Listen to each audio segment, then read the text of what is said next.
Oh, I'm going to unload the white. It's going to be a cold start. It's 67 degrees out. I don't know if that's really cold, but I'm going to start it and drive it off. It'll be the first time I drive it. And I have to use a screwdriver on the solenoid because for some reason the key switch isn't working on the starter.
It doesn't need to start much better than that.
It doesn't build air and the brakes won't release. He drove it on, or he backed it up to it, drove it and backed it up to it. I winched it on, so I should be able to drive it off.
Well, there it is. I didn't realize I actually had it in third, low range, instead of first.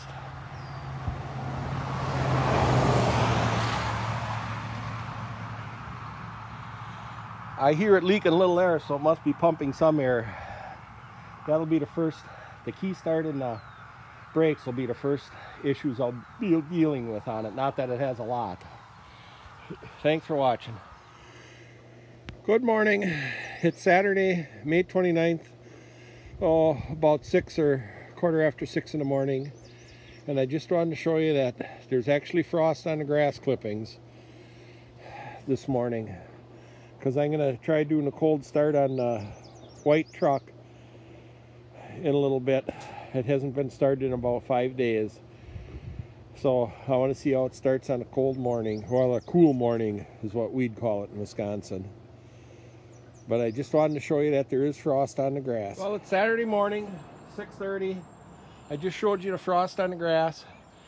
I haven't had it started in about 5 days. It has 4-year-old batteries in it that came with it. Let's see how it starts, or if it does start.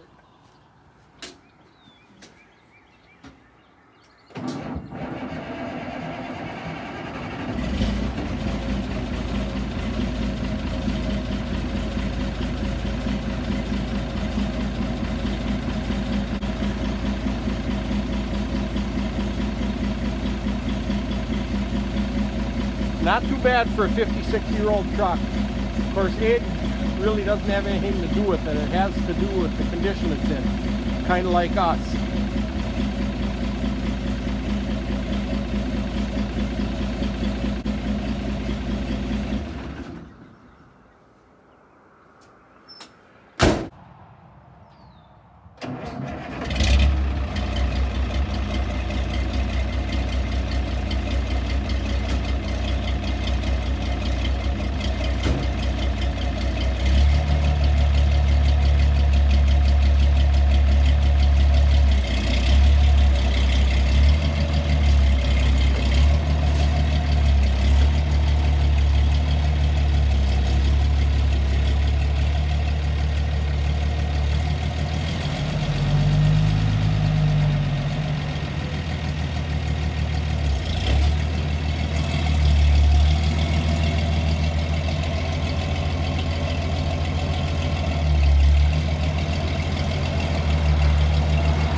Now look at this.